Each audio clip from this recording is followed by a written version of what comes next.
Singing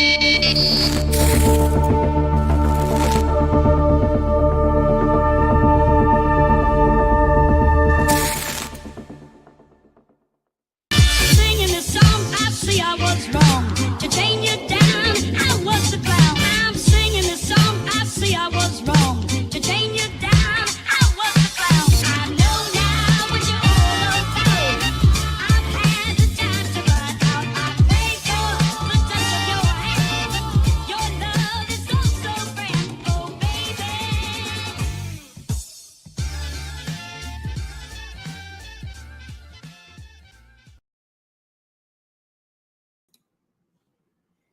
Hello, ladies and gentlemen. As with you always, this is Max doing another live video today, and it's not on XRP. It's actually going to be on Casper, H-Bar, a few of the other ones that didn't get covers throughout the week.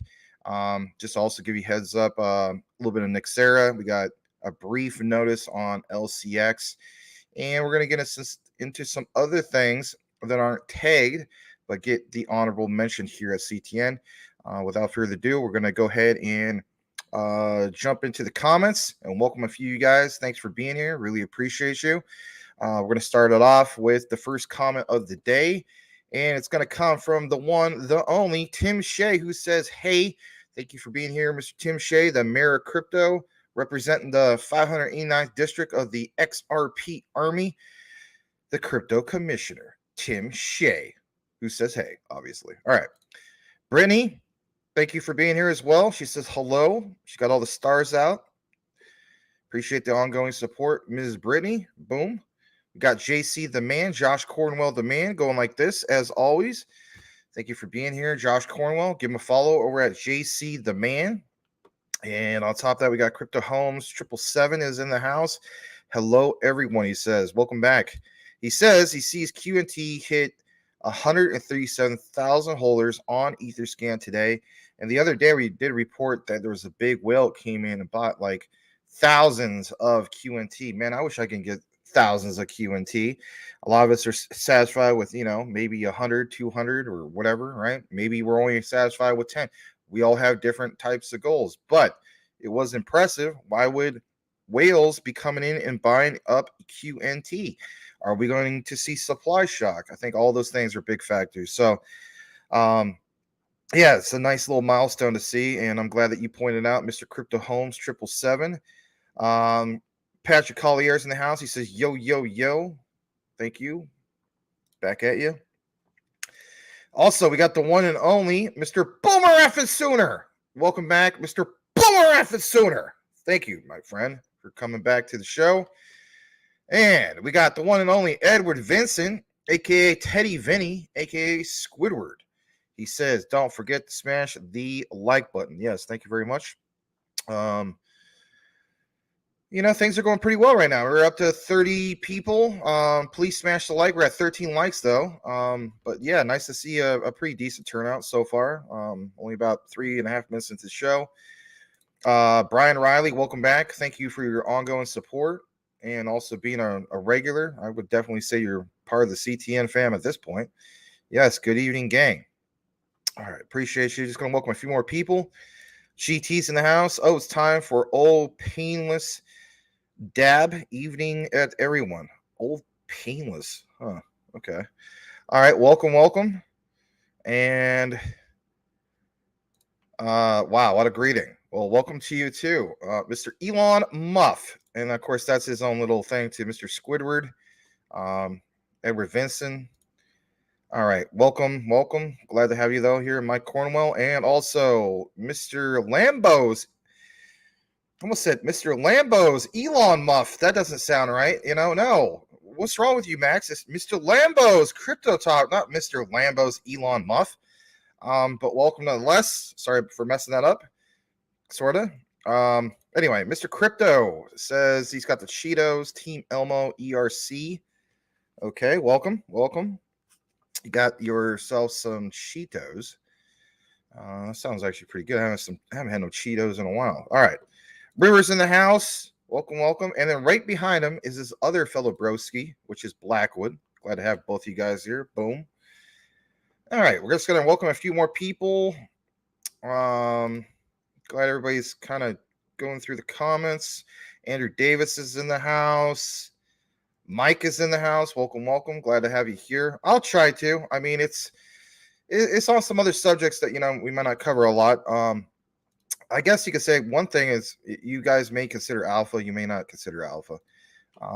We got something we're going to headline here in a bit that gets kind of like an honorable mention, but not coverage every day. It's one of the picks that I told you guys about. Let's see who actually took advantage of it, but it's all right. It's not financial advice anyway, right? Okay. Stump Rider's in the house. Thank you for being here. But yes, thank you, Mike. Stump Rider. It's going to go a few more down.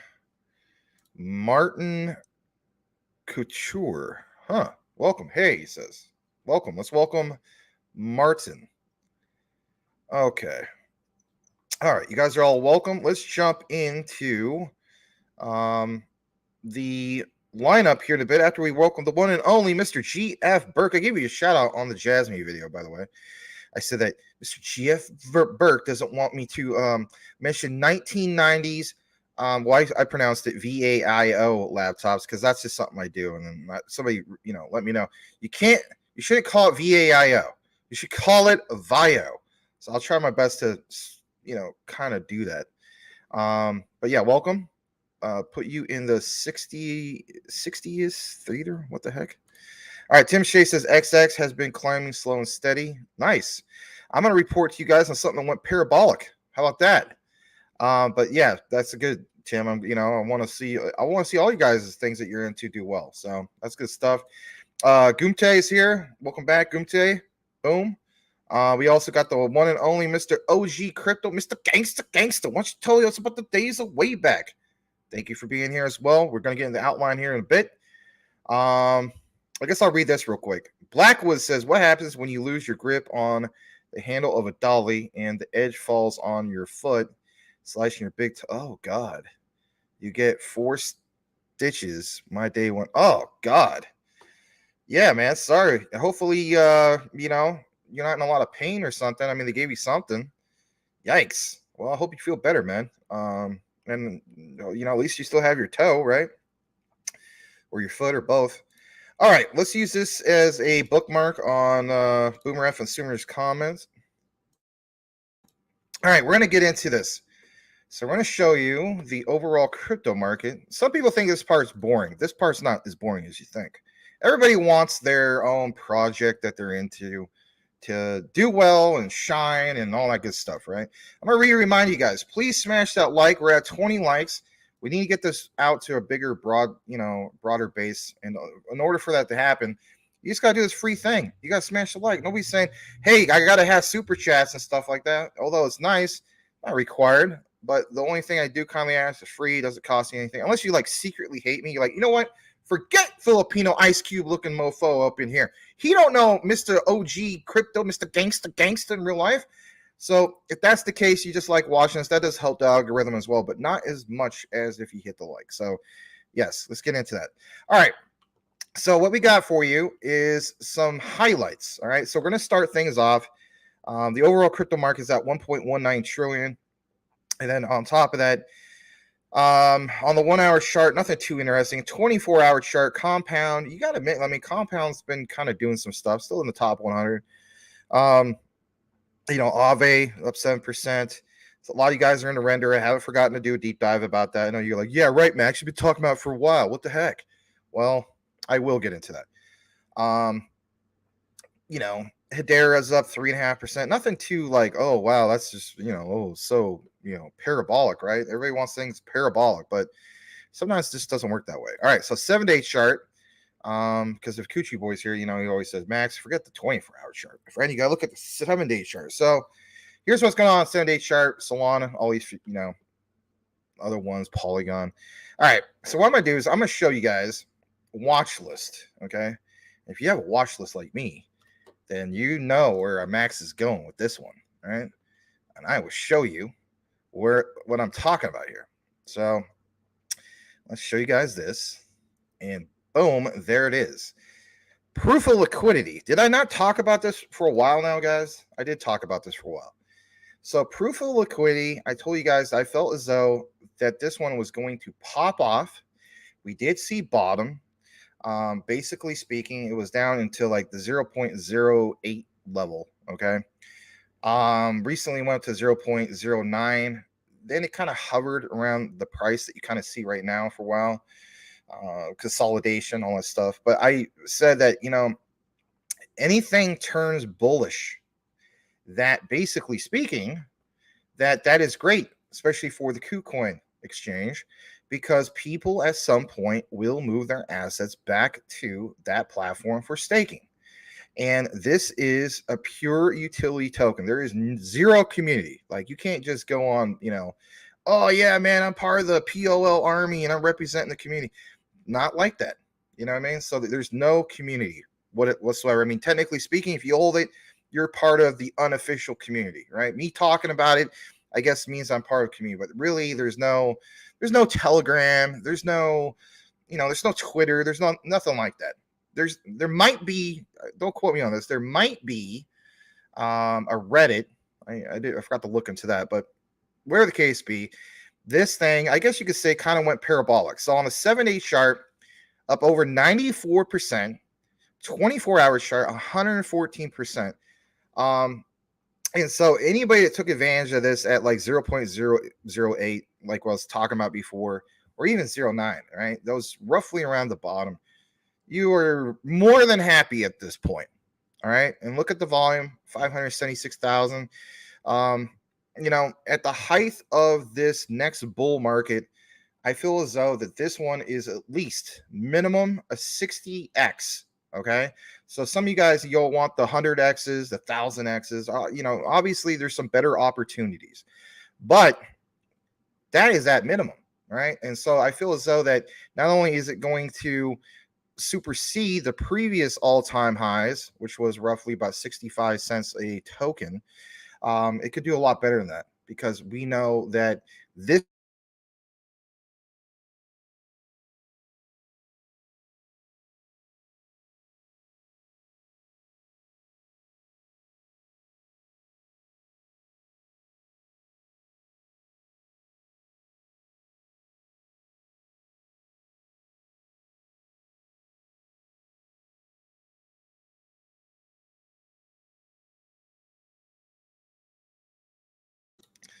that was weird. I lost my connection for a second. All right, I am back with you guys, so that's good. All right, but anyway, let's get back to it. I just lost connection just for a brief moment. But we do know that with the overall crypto market, we're going to see, in my opinion, not only are we going to smash the previous all-time highs for the overall crypto market, last bull market of a roughly 3.5 to 4 trillion market cap. We were all talking about minimum of 5 trillion market cap or higher, 10, 15. And we've been pretty consistent with that, talking about like the institutional money coming in and so on.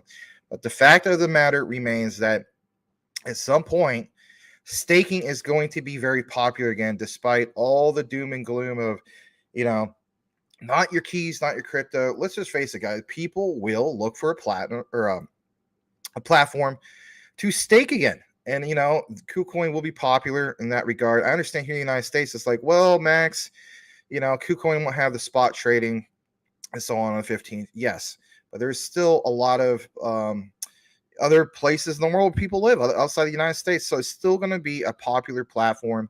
But anyway, I just thought I'd point that out. On top of that, we have some other ones. We're going to show you at least on the 24-hour chart. Lunatics is up, but I mean, it's just too much, like the volume. I don't know. Where they going to like a V2? I don't know.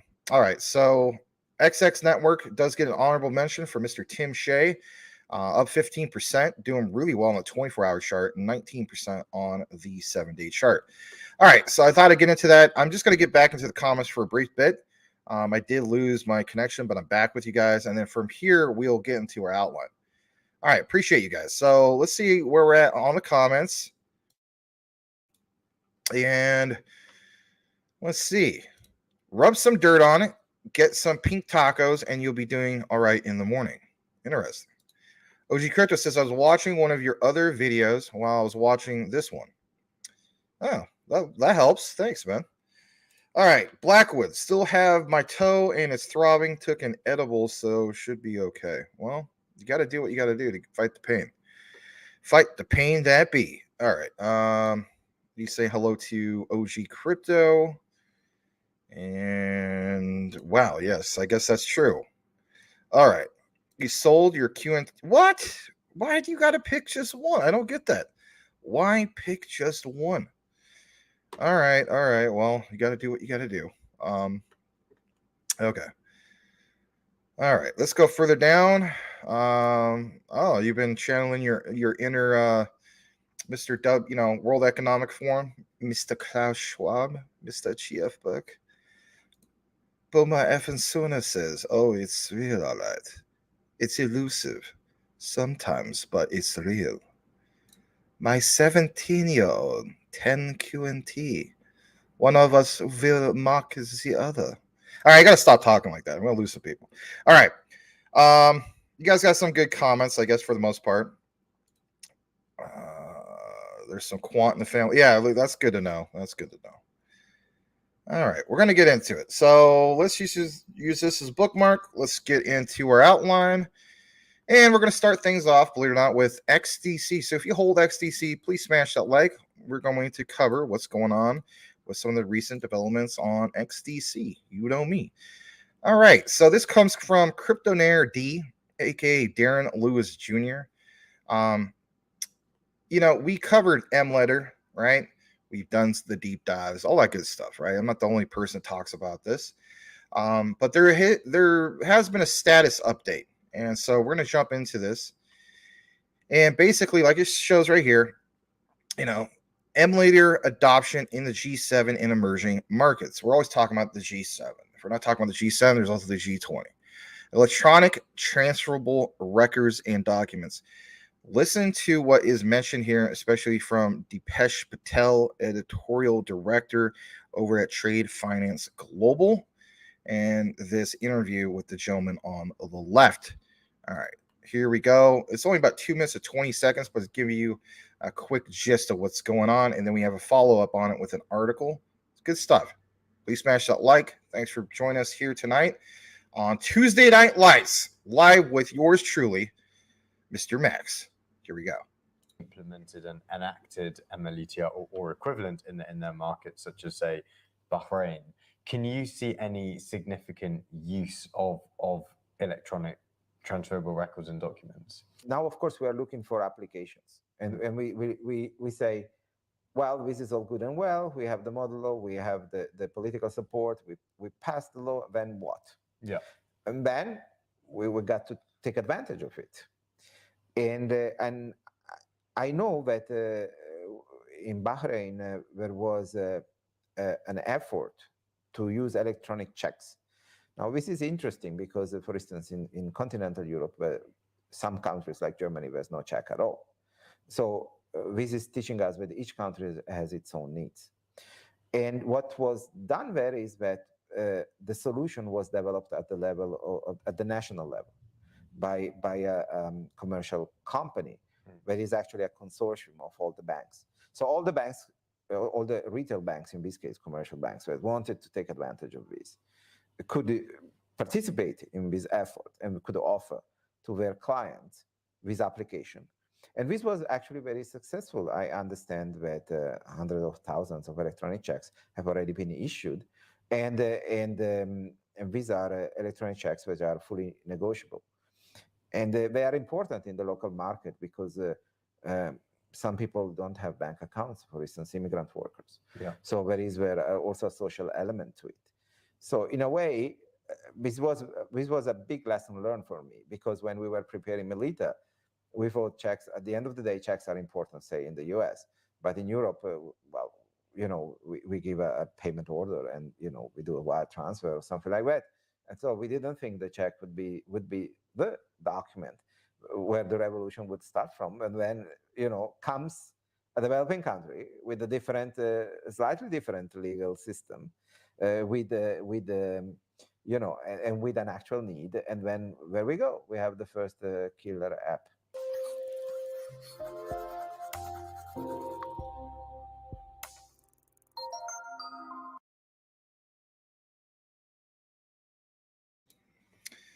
Okay, so there was a question here. And where is this question? Where was that? Oh, I just found it. Andrew Davis says QNT and XDC is good, but when are you going to cover Casper, Max? And in the words of what's his name from Home Alone, never. No, I'm kidding. Of course, I'm going to cover it. My rule of thumb is I like to be personally invested into. Well, why don't you just get some right now, Max? It's just dirt cheap. I hear you. It will get covered, and it does get covered from time to time. But yeah, that's usually my typical rule of thumb. So there it is.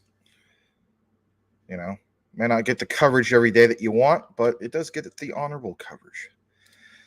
Hello to Mr. Dingy. Let's jump back to what we have here in a moment. Rule number 1 about Casper. All right.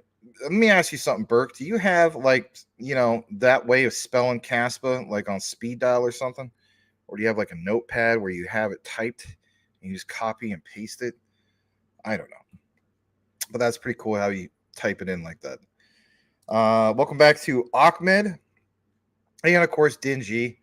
Ahmed says all bridge launch connects Stellar Network to Ethereum, Solana, and Polygon. Yeah, that's great news. Thank you for that, Mr. Ahmed. Das sieht gut. Yes, guten Tag. The Liechtenstein Exchange. Jasmine in the house. Where is he at? All right. April Cornwell. Hey, beautiful peeps grilling steak outside. So dang good. Yep, that sounds pretty good to me too. All right. Let's highlight this. Or actually this one. Hey to the beautiful Brittany. And hi, April. All right. Thank you. Let's jump back to what we had because we obviously have some more when it comes to XDC. So I'm going to jump back into this, but it was nice to get a little update in regards to MLeader. Here's a little bit more that we have for XDC and some other things. So let me jump back in the frame on this. Please smash that like. Here's your update. So XDC ICC Uniform Customs and Practice for Documentary Credits for Electronic Presentation EUCP version 2.1 of MLeader. It jumps into a few of these things here. And if anything, I will get into this next part. Let me just pull it up real quick. All right. I think I have it. Yeah, let's just go ahead and highlight this and show you guys a little bit about this. So it says ICC Uniform Customs and Practice, like I mentioned, for documentary credits for electronic presentation, EUCP version 2.1. And when we get into this, since it's probably pretty small on your screen right now, let me double check that. Yeah, that's just too small to read. I'm going to blow it up and give you guys a quick gist about what's going on with this. Let me just blow this up. All right, here it is.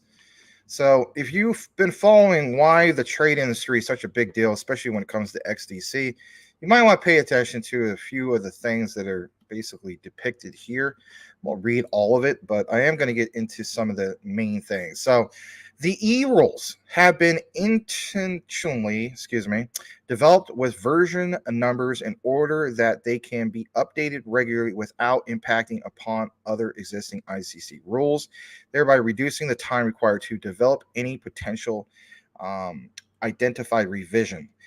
As a result of discussions held all the way back on October 2022 during the plenary session in Paris, France of the ICC Banking Commission, the Banking Commission Steerco established a working group with the task of aligning the UCP, or EUCP, I should say, with the Unitral Model Law on electronic transferable records called MLeader in respect of issues pertaining to electronic transferable records.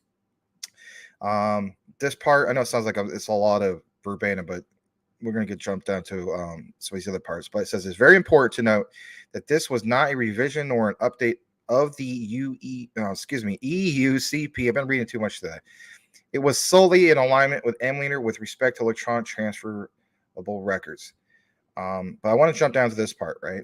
It says, recent developments have now made it evident that enhanced alignment with MLeader and similar legal developments elsewhere around the world will provide intrinsic benefit. Now, of course, that's what we need to know. So it says the specific changes are detailed below. Update EUCP subarticle to state electronic record, including electronic transfer record means. It goes on more about this new definition as EUCP subarticle. I mean, it sounds boring, but listen to this.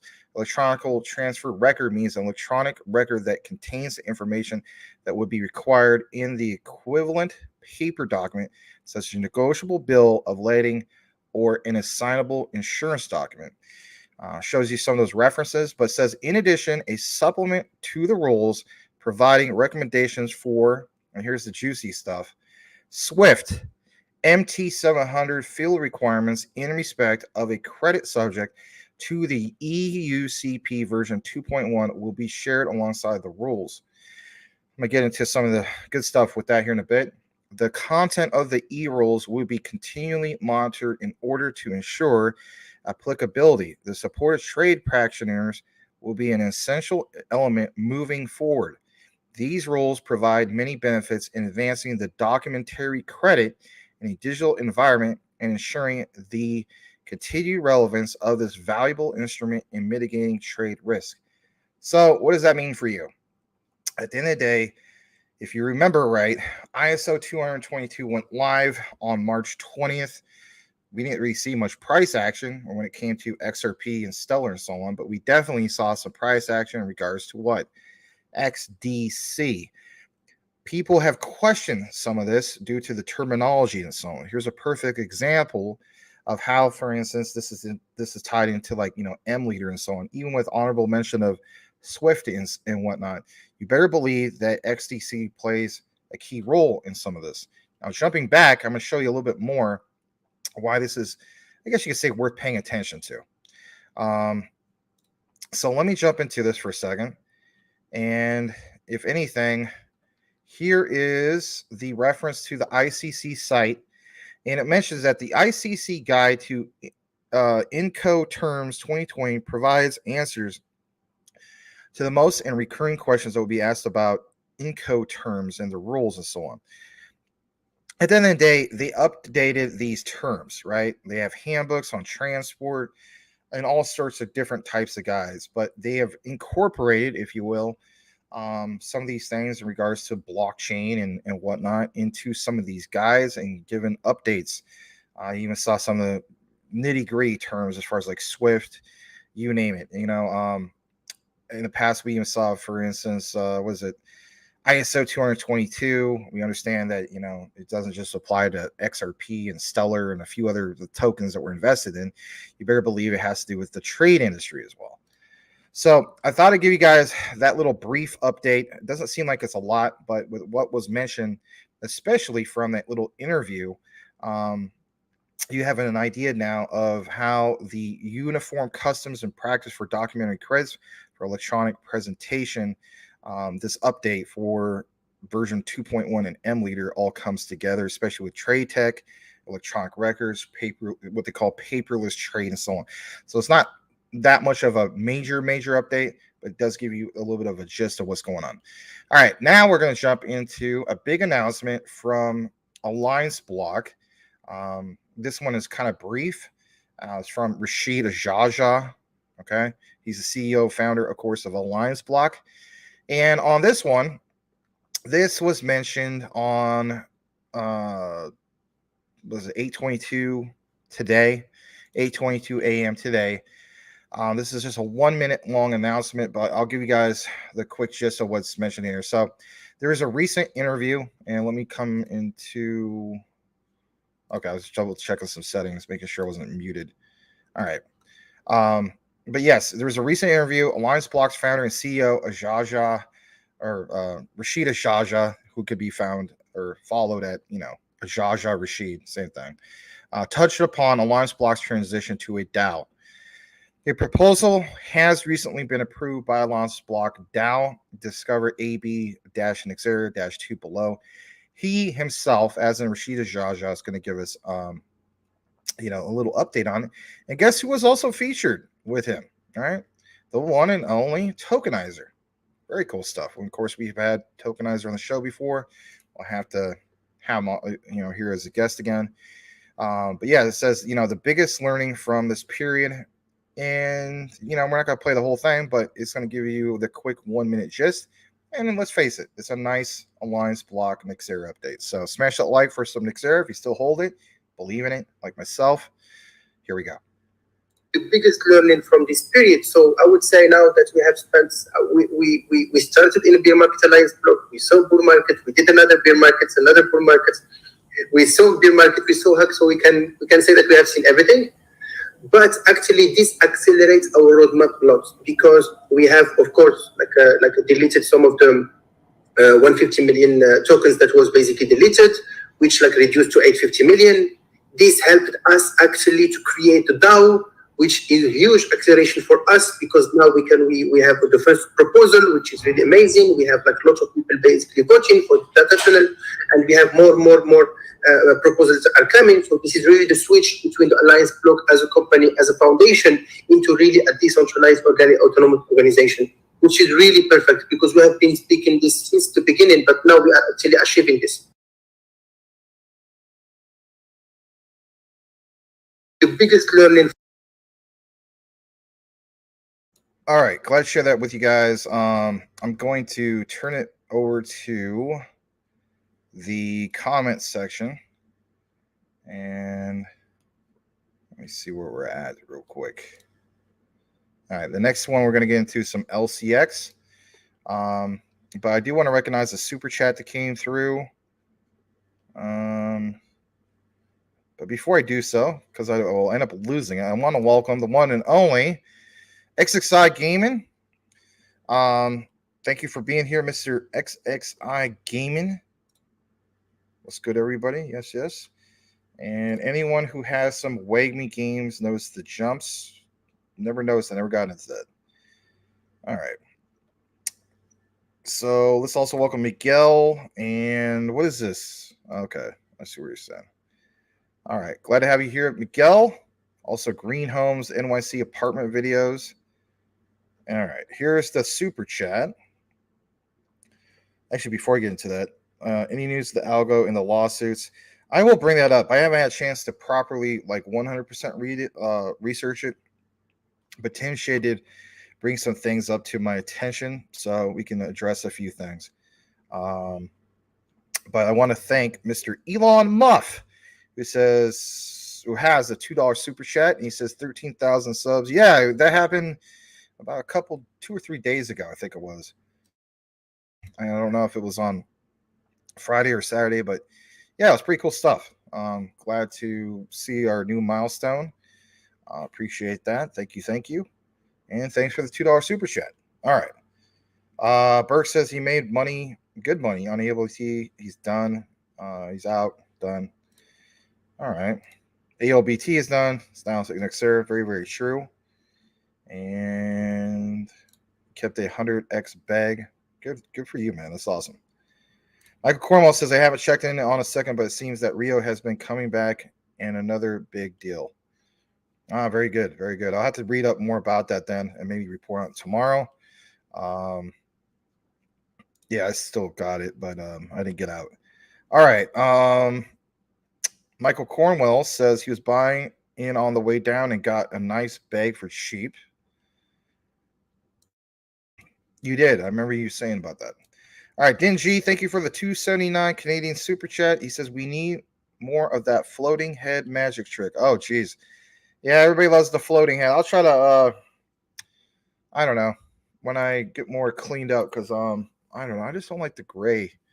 I got to, clean that up and, make it filled in a little bit better because I'm not a big fan of gray. But, and then I'll do the floating head because let me tell you something. If I do the floating head, okay, it's going to put more emphasis on some of that stuff. And yeah, I'll just put it like that. All right. Thank you again for the 279 super chat and everybody else that drops super chats. All right. Thank you very much. GF Burks has made a good on Pepe. I'm not comparing. Next era may do good. Okay. That is correct. That is correct. All right. Michael Cornwell, I guess I missed the subs. What was that? That's what's up. Been super busy. I know you've been super busy, man. It's totally understandable and so on. So I guess Larry's been super busy as well, and it's okay. I'm going to get with him tomorrow in regards to some of the things that you're talking about. It was going to be today, but I didn't get back in time, unfortunately. But I am looking to get stuff going on with that, and I do appreciate your understanding. Thank you, man. Let's see here. You think you're the only mod here? No, that's not true. There's a lot of mods. Don't be so vain, Max. About what? What did I do? What did I do wrong? Please tell me. All right. Sorry, it's just been a really long day. Been kind of struggling today with all the reading and just going around town. It doesn't help, it's just like 111 degrees or something. Brutal. All right, let's jump back to what we have and let's get into the LCX coverage. Please smash that like if you have some LCX. It's just nothing too super detailed, but it's worth pointing out. We're going to jump into this just for a brief moment. So please smash that like for some LCX. And if anything, I will pull that back up as well as this and this. All right. So LCX's CEO, Monty Metzger, look what's mentioned here. States on this last point that's highlighted. Now this week, LCX will announce a new brand and start phase 1 of the launch phase. The DeFi product has been in development, for over 12 months with a team of experienced blockchain developers. Everybody's wondering, well, what the heck is it? And Monty Metzger has been teasing about it since the last couple weeks. Nobody has a clue what it is and so on, but obviously there's going to be something big. So we will pay attention to what's going on with that. But it does state that it will be this week. And, something they've been working on for 12 months, that's worth paying attention to. So this is a very, very quick, small update for LCX, but we'll have to pay attention to what's going on with that. There is another page, but it doesn't really get into all, what's going on here other than mention about, at its core, the back end of the tech, we've been combining 3 core values and key technology trends. He always says that, right? In AI integration, okay, so something to do with AI, but, not a lot of details. It just talks about LCX users will benefit from this. They plan this out carefully. Extra benefits and rewards to the LCX community. I imagine it's something to do, obviously, with staking on their platform, but I just want to know what the main thing is. We gave you guys the update in regards to the what's it called, GOS, right? The gang token. Other than that, that's been about it. So we're going to jump into the next part of what we have. I know that was real quick, but this is a lot more impressive. So if you're looking for the ones that have the key highlights for today's show, it's Hedera. Hedera is definitely going to take the cake today as far as the show. So I'm going to show you guys this. This is really, really impressive in my opinion. You guys may not be aware of some of these things. This wasn't retweeted or anything like that. This comes straight from Hedera themselves. Okay. So it says, "Hello Future, a great video from our friends at SkyDrones.com showing the Neuron as B integration in action, keeping drones and aircraft safely separated." Come on, Hedera and air traffic control. Does that not sound pretty bullish in itself? So you got to keep in mind there's a lot of different projects that are built on Hedera. This comes from Neuron, and like it says, they're connecting the planet's Internet of Things resources. They have a Basecamp 10 accelerator, and it's built on, yeah, you better believe it, Hedera, even Space Chick follows them, so that's pretty cool. Crypto Millie, who does a lot of, Jasmine updates and stuff like that. Shout out to him. He's also following you around, so that's cool. I mean, they're in the know, if you will. This is 1 minute and 23 seconds. Pretty cool. It speaks for itself. And come on, yeah, Hedera, air traffic control, you name it, from a 3D perspective with real airtime traffic display. Let's go. Smash that like for some Hedera H-bar, especially if you hold it.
One thing I really like that we cover here, and as well as you guys that are part of our community, is everything that's IoT, Internet of Things, and so on. I mean, a lot of times we talk about Jasmine and the Internet of Things. I mean, it's more to it than just that. I mean, obviously Hedera, some of these other projects and so on. So it's nice to see some of these drones in action, especially when it comes to, let's face it, air traffic control, because that's an industry that can always be improved.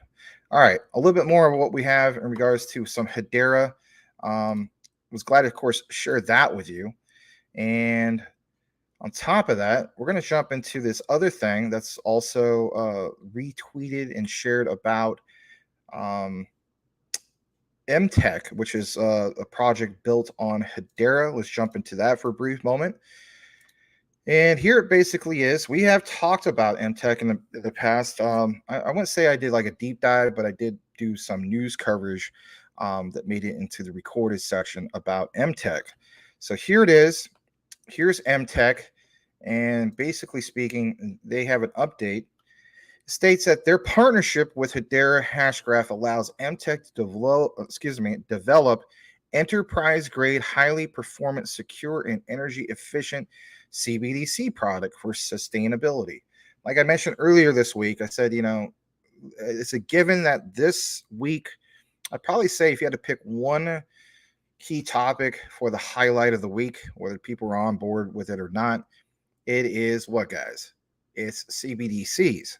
So basically speaking, it's like worth noting. All right. So yeah, CBDC product for sustainability. You can learn more about the partnership here. We're going to pull that up here in just a brief moment. I'll blow this up. There it is. Hedera plus Mtech for modern central banking joins forces for highly trusted and energy efficient central bank blockchain infrastructure, building the future of CBDCs together. So we're going to pull this up, and this, of course, is from businesswire.com. I'm going to go ahead and blow this up a little bit more if you can see it just a little bit better. Let me double check my settings. All right, we're good. So on this, let me just pull this up for a second. There we go. All right. So over here, it says, some of these key things. I'm not going to read this again. All right. But going down here, if you're wondering about where this was referenced originally, well, dates all the way back to October 8th, 2021. So this is something that has been built on Hedera for quite some time. And another thing that you want to definitely draw your eyes to is Business Wire. Why is that? Well, like it says, it's a Berkshire Hathaway company. And if you've been following Berkshire Hathaway, you know that one of the richest men in the world, you know, is part of what? Berkshire Hathaway. I believe Warren Buffett still ranks in the top 5, if I'm not mistaken, of being the most wealthiest people in the world. Yes, he has made it known that, he's not really a big fan of like Bitcoin and cryptocurrency and stuff like that. But, um, he is involved with companies that are partnered with some of these other companies like Hedera. So back on October 8th of 2021, Business Wire, through Mtech, an award-winning software company modernizing central banking infrastructure for financial inclusion and resilience with blockchain-based platforms, and Hedera Hashgraph, provider of the most used sustainable, we get it, right? We know who they are. They announced back then a partnership to develop an enterprise-grade, highly performant, highly secure, and efficient CBDC infrastructure product/platform. Look at this quote real quick. You guys may be aware of Mtech from the past, maybe not. Sometimes, depending on when you came into all this, you never knew about it to begin with. So it says blockchain technology and the mechanisms of distributed ledgers are new and important, especially for emerging markets. In developing a cash-like central bank digital currency, we know scalability, resilience, and performance are expected. Now, some people feel as though that Hedera will be one of the shining stars, if you will, when it comes to CBDCs. Now, it was also recently reported, and I'm going to show you guys it here in a bit, that Hedera hit a new milestone. And basically speaking, if you're wondering what that milestone was, basically speaking, it's a new transaction record. I did have this post. Yep, here it is. And I'm going to share this with you guys here in a bit before I jump back into this article. Here it is. And let's go ahead and play this. Look at this for yourself. Hedera transactions, Hedera mainnet, and it just keeps ticking up. I mean, we're about to hit 13 billion. Pretty darn impressive. Jumping back to this, and hopefully you guys saw that. Yeah, you did. On this website, a Business Wire, again, keep in mind a Berkshire Hathaway company, there's a little bit more that was mentioned here that definitely needs to be mentioned again, even though it's an old article. And that basically is like where it says right here, blockchain tech and the mechanisms of distributed ledgers are new and important, especially for emerging markets. In developing a cash-like central bank digital currency, we know scalability, resilience, performance are expected, said Mtech CEO and co-founder Carmel Cadet. This partnership brings both companies' unique capabilities together to design modern financial market infrastructures that deliver on those key principles. CBDCs is more than a software application. It's an infrastructure, and we want to get it right. And another key thing I want to point out to you guys is, we understand that Ripple plays a key factor when it comes to the central banks of the world, and even the retail banks that we've seen. A good example is Wells Fargo. A good example is, Bank of America. We understand Stellar's position and so on. But this, because we know that Hedera is not a blockchain, right? But this consensus algorithm, if you will, through the Gossip protocol, is significantly faster compared to other distributed ledger technologies, blows it away. So my thing is this thing with Mtech, I do feel as though is very, very big. If we're putting the focus on how fast, for instance, money can travel in the new Web3 space of things, why wouldn't more and more people want to tune in to Hedera with what they offer and so on, and understand that they are going to be a key player just as much as the other guys when it comes to CBDC adoption? In regards to this collaboration, It says it's going to give central banks around the globe the opportunity to explore realistic ways to bring CBDCs to fruition. You're really starting to see that finally. On top of that, it says this partnership is about delivering high performance and high trust. And let's face it, high speed, some of the things that are mentioned here, scalability, secure CBDC solutions. But Mtech themselves, if you're wondering about that, or them, decided to leverage Hedera's consensus service, which is HCS, because of its flexibility, scalability, decentralization, and some of these other things. For instance, leveraging the fast, fair, and secure hashgraph consensus algorithm, which provides a synchronous Byzantine fault-tolerant ABFT ordering service within and between each network. Now, I'm going to take a moment to talk about this for just a brief moment. I'm not going to get super into all of this. This right here, if you were holding, and I still hold it, right? I hold Cypherium. One of the biggest selling notes for CBDCs, and especially when it came to like FedNow, was this whole concept of Byzantine fault-tolerant services that they provide. Now, we understand with them, they are supposedly the only proof of work blockchain consensus platform, if you will. But with that said, it's like not much is going on with them. And a lot of people feel as though, of course, that they're a scam. But in a matter of a few days, where are we at right now? About a week and a half. Yeah. FedNow is supposed to go live. And, it just kind of makes me wonder if anybody else out there other than myself is still holding some Ethereum for just the hell of it, right? I'm going to jump down to this part, all right, because it does mention in regards to the leveraging of Mtech. So the partnership is supposed to leverage Mtech's modern regulatory sandbox to enable safe testing for financial service providers looking to engage regulators on distributed ledger-based financial services, such as stablecoins and digital assets. Again, enter into the concept of the CBDCs. Mtech, how they come into the whole mix is through what they refer to as a central bank sandbox. Now, think about what that means. Being able to have a lot more options, obviously, to get the job done compared to, and I hate to use this label, traditional CBDCs and what they offer. Through Mtech, they are going to enable central banks to collaborate with the broader ecosystem of private sector innovators and established stakeholders on one platform to bring fintech technologies to market faster while addressing key regulatory reporting, risk, and innovation challenges. I honestly think, after a lot of what I've read about this, that Hedera, and this may not sound like a very popular thing to mention, especially as a content creator, but with all the talk about what this platform is doing and this other platform is doing and so on, let's face it, there is going to be ones that need to scale a lot faster and more efficient compared to the other ones.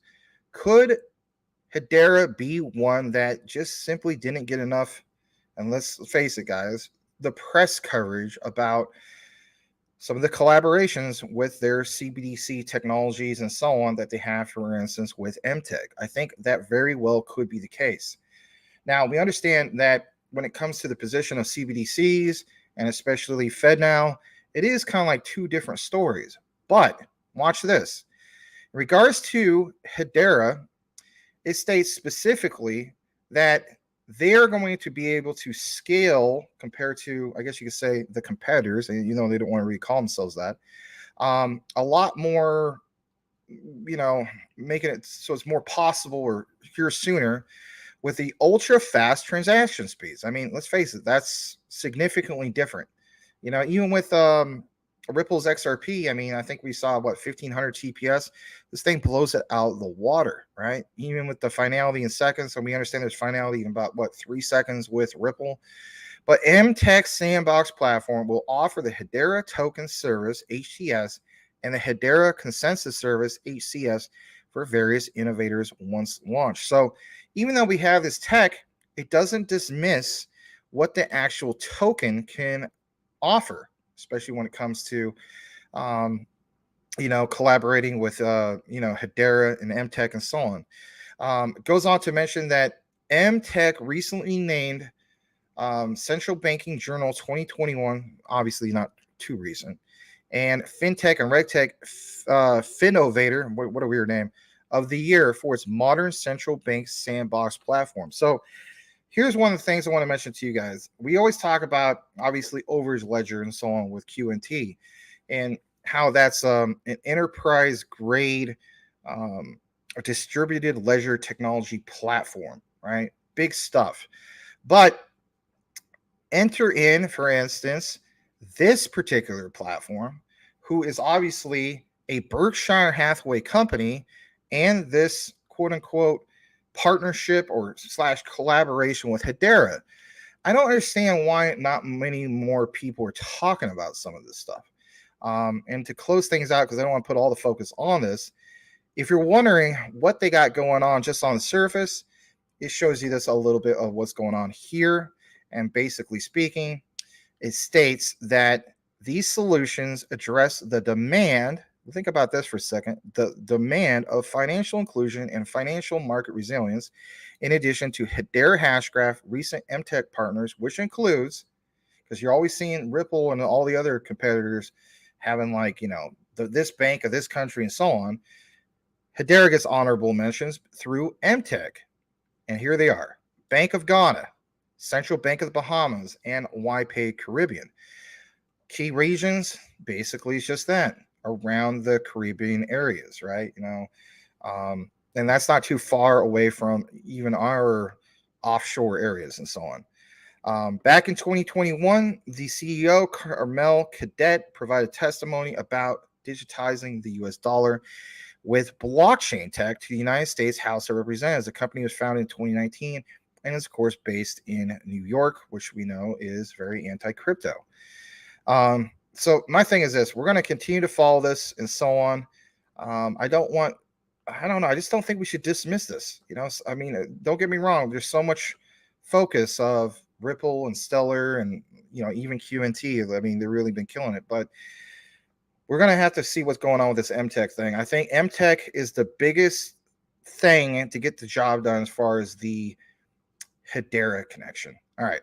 Glad to show you guys this because, like it says, join forces for highly trusted and energy efficient central blockchain infrastructure. I mean, how about this? If we're talking about Hedera and how they're the greenest of the green, they're going to provide, Mtech at least, is going to provide green energy solutions to make their CBDC the green CBDC, which sounds kind of weird in itself. But anyway, it is what it is. After this, we're going to get into a little bit more about Hedera. Like I said, Hedera is going to highlight some of the key things for tonight. And believe it or not, it's going to be about Google. Yeah, does that not sound bullish in itself? You better believe it does. All right. Jumping back into the comments, I'm going to welcome a few more of you guys who are here. And man, I got some super chats that came in that I missed while I was doing my spiel. All right. Salamander XDC Commander, welcome. And let's see here. He said non-mod Max. Oh. Well, who is a mod that wants to be a mod? Is that what's going on? Or can't you other mods give access? Maybe you can't do that. Maybe I gotta be the one to do that. Oh, about the gray. Oh, well, maybe because some of you guys, I get what you're saying. Like, you have the gray as well. It doesn't bother you. I don't know. All right. Well, Salamander, the XDC Commander, $2 super sticker. Thank you very much, Mr. Salamander, and welcome. Glad to have you here. Marvin Davis says, "What's up, Max? Glad to have you here as well." Marvin Davis. Boom. Salamander is harassing me, says GF Burke with a 223 super chat. My God, why is it? Oh, yeah, 223. Got 223. Well, that's good. That's why I have 223. Cool stuff. Cool stuff. All right.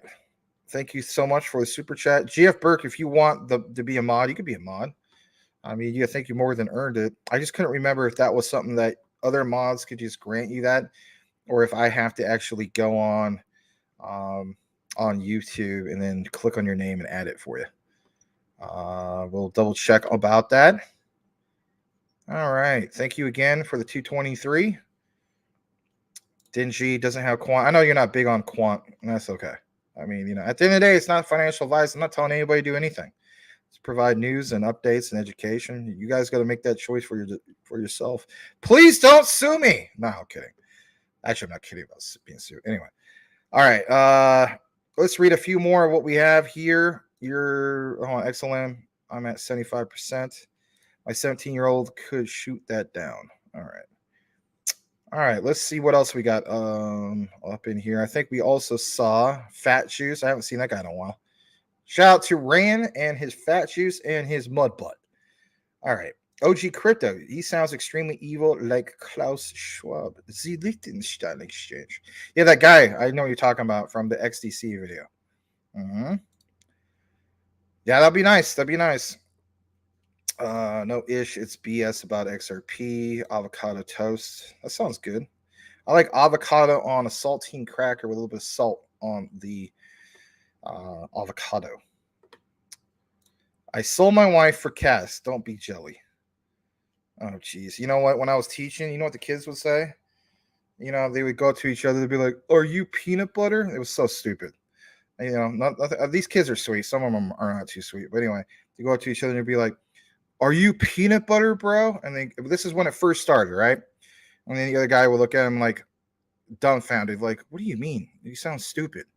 And then he'd be like, and the other guy would go, "Okay, why am I peanut butter?" And he'd be like, "Because you're so jelly." It's like, really, man?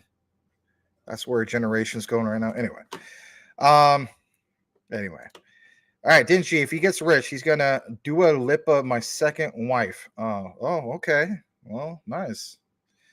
All right, Dingy, haha, joke. Hope wife doesn't see that. Jeez, that's horrible. All right. I'm gonna welcome also Crypto Smooth. Says, what coin do I buy if I have 10,000 and want 1 million in 2026? Not financial advice. You're gonna have to ask some of these guys. You should know how I feel about some of this stuff. Anyway, CPI comes out tomorrow. Yeah, we'll try to talk about some of that stuff as well. I hate that guy, and I'm a pretty forgiving person.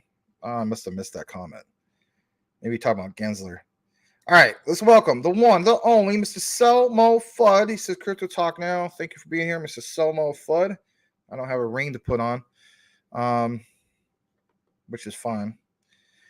Salamander is giving you some financial advice because in reality, how can you sue somebody with a spaceship?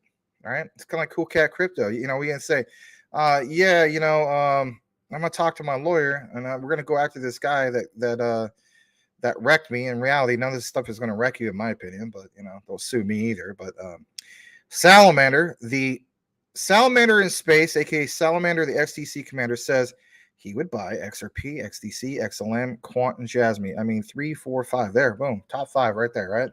Not too bad. Quant, smooth, in my opinion, not financial advice. See, everybody's protecting themselves, especially OG, because he does have his picture there. And somebody could use an AI, take a little snapshot of his photo, look it up through Google Images, and find out what social media platforms he's on, and then find out what his real name is. Oh, no, why would you mention that, Matt? I'm just saying.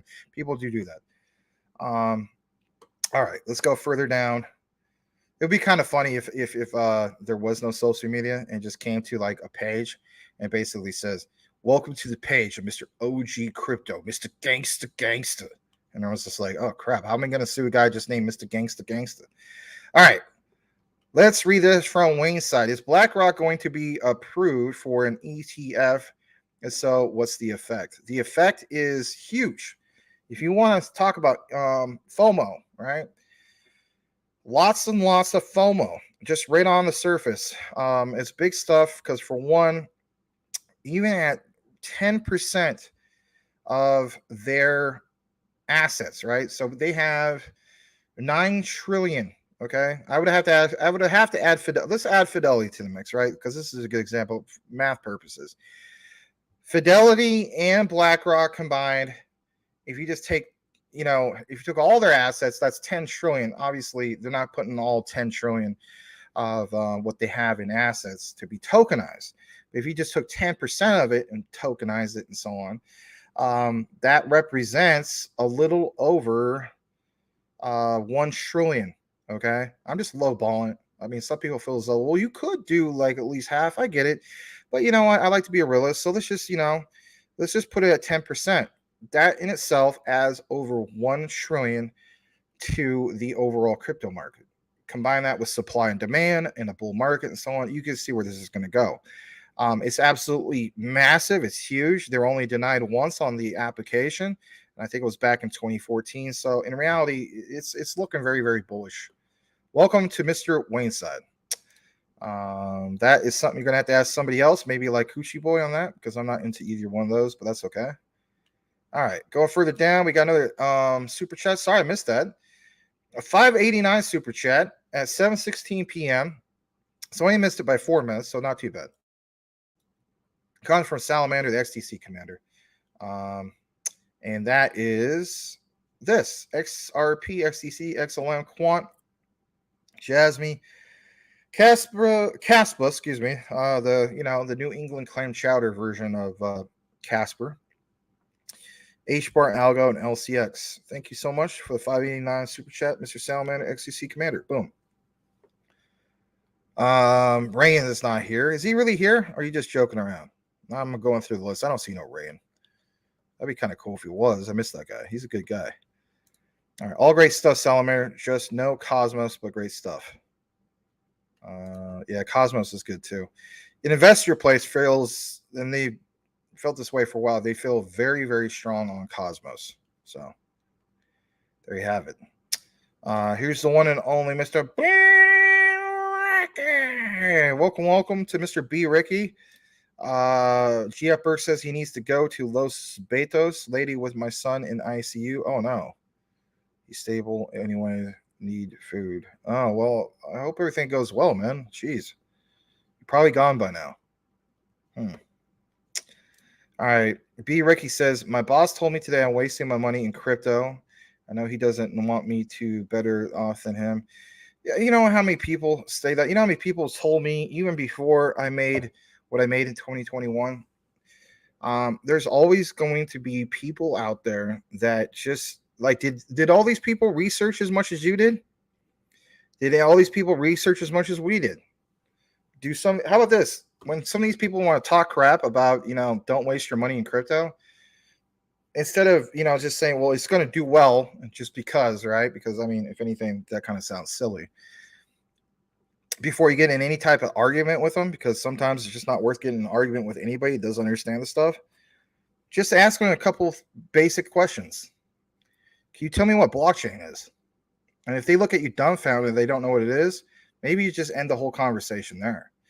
Or if they can't give you an answer about distributed ledger technologies, maybe just end it there. You know what I mean? Why haven't, it'd be like me, and just hear me out, right? I'm sure there's a few mechanics here, okay? For those guys that watch your show who are mechanics, are you going to argue with somebody about like, I don't know, what the best four barrel carburetor is or something like that? Or, I don't know, like you're going to argue just anything mechanic related. Okay. No, you're not going to do that. Like, I'm not going to argue. I imagine if I was a medical doctor, am I going to have somebody come up to me and argue medicine with me who is clearly not a person that's practiced medicine? That would seem ludicrous, right? That's the way I kind of look at some of this stuff. I'm not saying that, that I'm an expert, but if I've done more research than a person that just, it's like, oh yeah, that's just a bad investment. Look how much bad advice there's been. We talk about not financial advice. Well, how about bad advice, period? Just bad advice. Like Larry, he got bad advice years ago. One of his friends told him, don't invest in Bitcoin. All right. I don't know if it was back in 2013. I think maybe it was. Who knows? Maybe it was 2017. Let's just give this other guy the benefit of the doubt. Let's say it was 2017, but it was somewhere around that time frame. Gave Larry bad advice. Don't invest in Bitcoin because it's tied into like the Silk Road, and drug dealers are doing business on it. And like I mentioned this a few days ago, new narrative. People are saying, well, Bitcoin's freedom. Invest in that, right? Because people generalize things, and if anything, why are we listening to people who may not even be successful people? I mean, I understand that your boss might be a successful person, but if their narrative is just, oh, it's just bad, don't get into it, you're wasting your money, and they're not giving you a clear, definitive reason for that, why listen to that person? You know, I mean, you could respect the person and be friendly and not disrespectful, but I don't know. The way I look at it is, I'm not going to be denied of my my generational wealth in the future. No way. You know, I've done the whole working for the corporate world. I've done the whole thing of, more than just working 40 hours a week, where I worked at the post office years ago, 82 to 84 hours a week, 29 days straight, get 1 day off, and repeat that, rinse and repeat type of thing over and over and over and over again. And to have what? Mental anguish. Yeah, I made more money and so on, drove myself freaking crazy, having dreams of work. I mean, can you imagine working so much and you consistently dream about work? So instead of getting a break from work, you're dreaming about a place that you don't really want to be at. And it plagues your thoughts so much that you're dreaming about it. Like, I literally had dreams of picking up these great big giant pumpkin sized bags full of mail, priority mail, and pulling on and off of these, of the docks of, these big old 18-wheelers coming through, because there was 200 darn bays of these trucks coming in, and the world's giant warehouse, the most giant warehouse I've ever seen. I mean, it was unbelievable. I mean, like, oh my god, like 12 football fields long. I think they even did an extension, might even be more than that, 20 football fields long. Just the biggest warehouse I've ever seen in my life, even to this day. Anyway, I'm sure you guys have probably seen some bigger ones depending on what industry you live in or worked in. Menace is back. He says, what do you think about the BRICS-backed stablecoin? In my opinion, it may replace Tether if everyone has access to it. What do you think of the effects of a true backed stablecoin? Well, that's a good question. As far as BRICS-backed, I mean, the concept sounds pretty crazy. Sounds like doom and gloom to a sense. We'll have to see what goes with it, but we still rank number one in GDP. Yes, the BRICS nations are a threat, but if you also, if we're going to play it fair in regards to the G7 nations, we still blow those guys out, out of the park. But yeah, can't dismiss it, and especially when it comes to, some of the other nations agreeing to no longer pay with US dollars, especially with that, was it the Kenyan president talking about we're going to use something else? I mean, all that stuff is a threat to our, I guess you could say, our sovereignty. All right, let's go further down. They don't know nothing about it. Yeah, they don't. Just kind of like when you go to like an average bank, even Wells Fargo and stuff like that, you talk to even a bank manager. Some of those bank managers don't even know about, like, for instance, ISO 222, but sooner or later they will all know about it. Or how about this? Sooner or later, all of it will be implemented and they still won't know about it. But we know that some of the tech is definitely tied into it. And that's what's big, especially if we were early investors. All right. Edward Vincent says he chooses to get his money. I choose to get money. I'm stuck to this. What the heck is that? Bread? What is that? Let me blow that up. I don't know what that is. Coming across my screen a different way. All right, let me jump back into our outline. And on top of that, let's see what we're doing. All right, we're dropping off like crazy. So I guess I need to get into some of this stuff. All right, let's jump back into the last bit of our Hedera for you guys. Give me just a moment. All right. Please smash that like if you haven't done so already. I guess I should have mentioned that more than enough times. All right, so what we're going to do now is we're going to show you guys a little bit more of Hedera because it's good stuff. So here it is. And this is from H-Bar Bull. It's a retweet. It states, let me refresh this. It sounds like the Google rep may even take some audience questions. Not one to miss. And if you guys have ever participated in any type of AMA, maybe this is one that you want to participate in. H-Bar Foundation is nearly that time of the week again, y'all. It says tomorrow at 11 a.m. Eastern. Get ready to hear from none other than the Hedera Governing Council member. And yeah, Google, right? Let's face it. Some people have invested into Hedera just because of their governing council. Let's just be honest about it. Some people do that. So Yeah, it's pretty big stuff. I want to get more of a review on this later, but I always kind of wonder, it's like, when is Google going to start talking about some of this stuff? So that's what's going on with that. And we'll have to double check what's, featured in that a little bit later. We're now going to jump into the Casper segment. And on this one, it comes from the X Frontier. Like I mentioned before, X Frontier, Kevin Cage, probably the two top influencers, content creators for consistent Casper coverage. All right, look what's mentioned here. It states Ralph Kubli, if I pronounce that right, did this thing on how blockchain will disrupt the financial markets. Nucleus Finance, which is this one right here, basically their joint venture of Casper Labs and Aridne, building financial solutions on the Casper blockchain, built on Casper tokenizing financial instruments, leveraging the Actus standard. And of course, like I mentioned before, we've done a deep dive on Actus and why it's big. So Actus Research, as you know, is a liaison to the ISO TC 68 on banking, securities, and other financial services, soon to join the ISO body standards. And of course, there's an AMA, but there's this quick gist on what happened here recently. This was reported yesterday evening during the time of our show. I'll give you guys a little update on regards to Casper. I'm going to go ahead and play this. Please smash that like. It helps get the broadcast out to a broader base. Here we go. And then what you've mentioned, the other part is, how will this really impact the infrastructure of the financial, of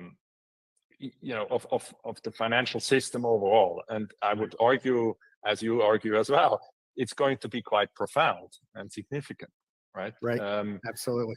When I speak to audiences that are very skeptical, I say, look, blockchain is the single most important technology in finance since the introduction of computers in banks.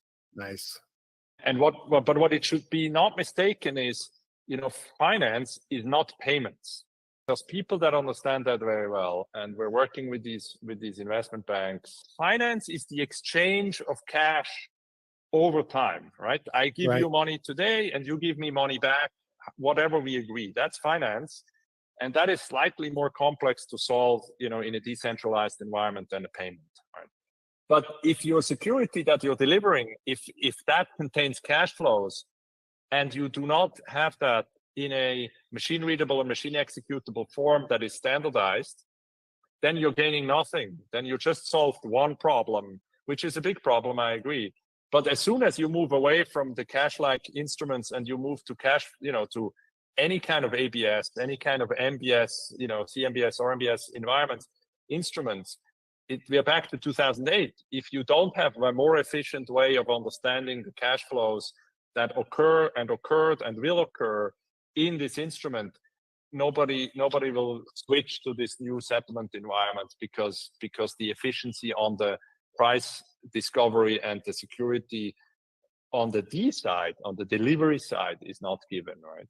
That's what we're building, and we have some traction, and hopefully in like 3-4 months, I can already say we have people that are potentially, life cycle managing tens of billions of dollars of assets.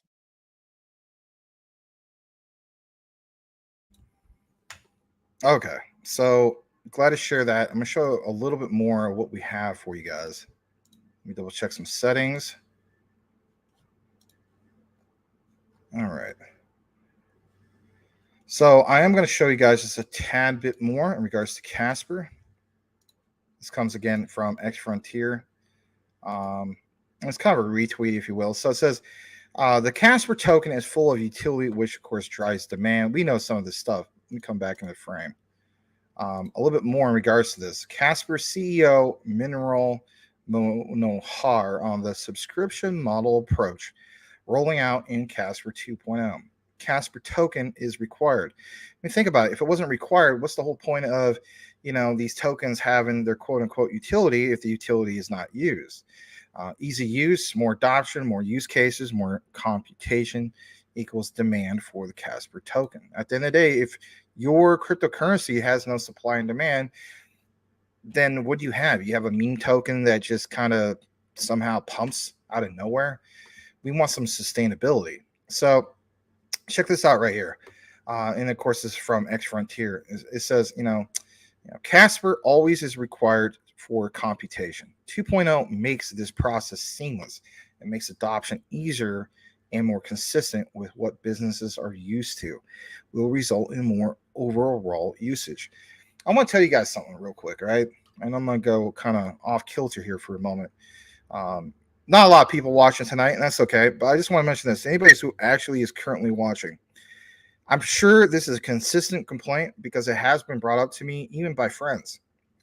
And that is, some of them just doesn't understand the concept of actual utility being used. And I want to point this out to you guys. All right. So just because you may be invested into some of these quote unquote utility tokens, and it doesn't seem like a lot of the utility is actually being used, what is the key word I want to use here? It's yet. Okay. It's absolutely yet. Believe it or not, there was a time and place, even with Ethereum, years and years and years ago, where you didn't have full implementation of even Ethereum. Now, that's, of course, an outdated system. But the point is, as you guys can see, with the gas fees and so on, even though that's an annoying fee to pay, it's that gas. The gas is the utility that is consistently being used. And of course, even with Ethereum, it still has quite a bit of value, even though it's outdated tech. Currently speaking, looking at it, worth $1,881 or $82 and some change. These tokens or coins, I should say, that have utility, where it's Casper or Hedera and so on, you got to keep in mind, a lot of these are still innovating and they're not fully implemented yet.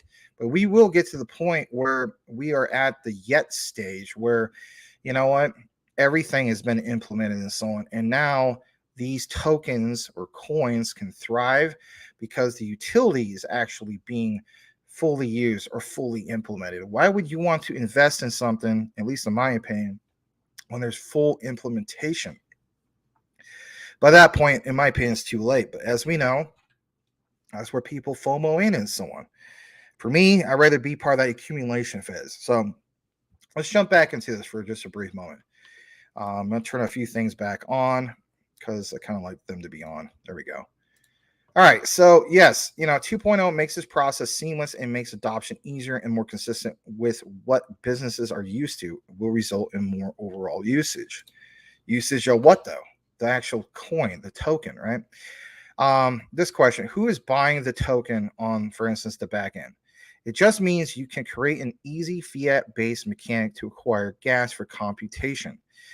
Think about the terminology that's mentioned here. If you understand the concept of Ethereum and how annoying those gas fees are, enter in Casper, but on the other hand, you won't be hit with such expensive fees.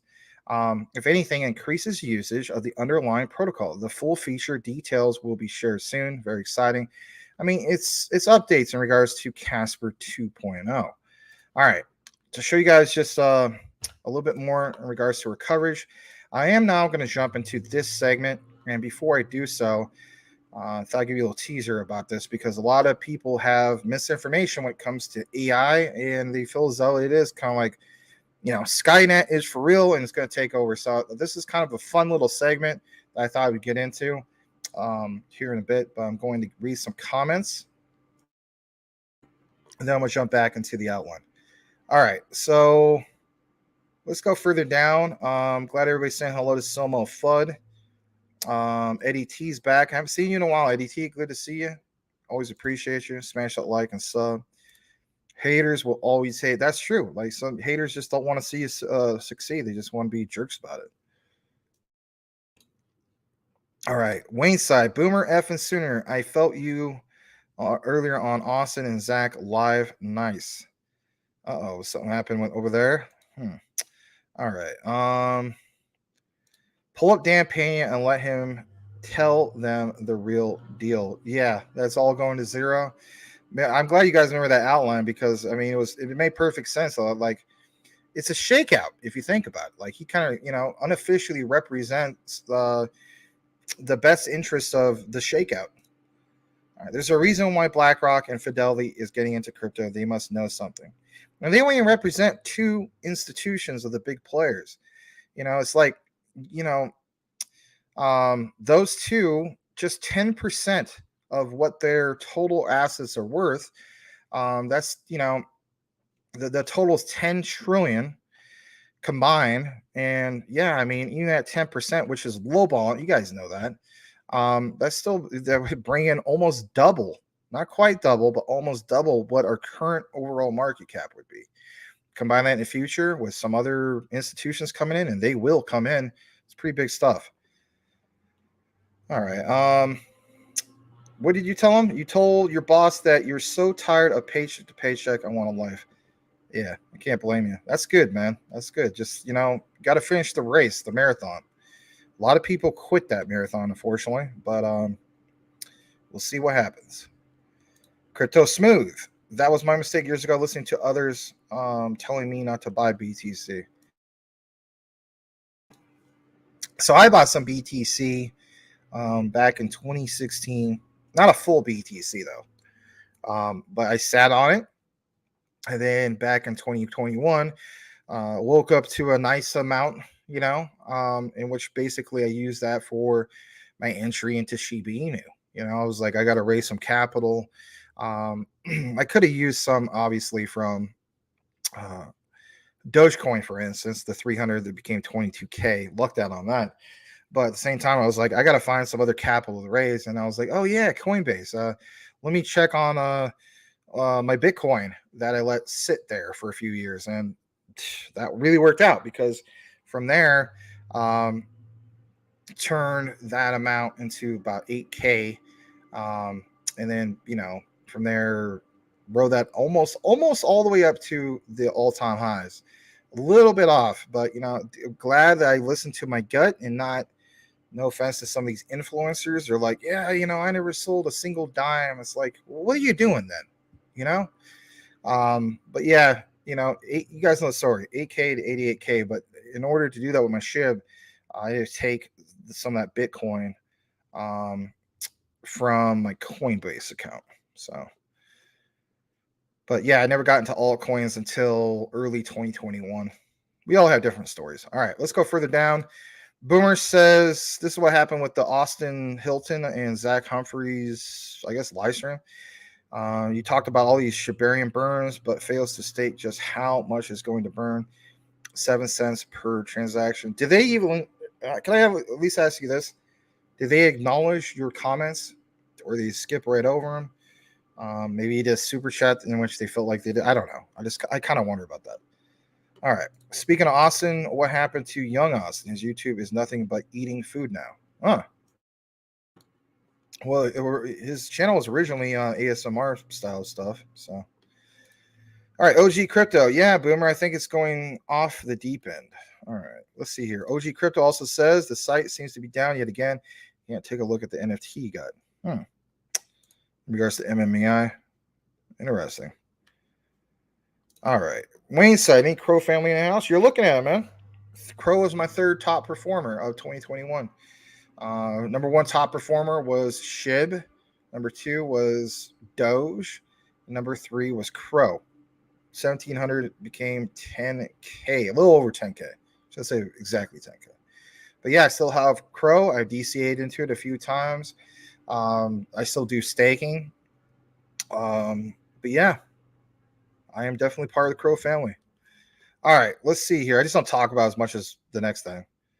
All right. He deleted all his crypto vids? Really? Huh. Wasn't aware of that. All right, Edward. Yeah, I mean, remember what's his name? Classy Crypto. Decided to delete all his vids, and then he came back. I don't know, man. Sometimes it gets kind of emotional. I'm not trying to make excuses, but like I said, guys, gotta finish that race, right? Yeah. All right. I already said this earlier, but I'll say it again.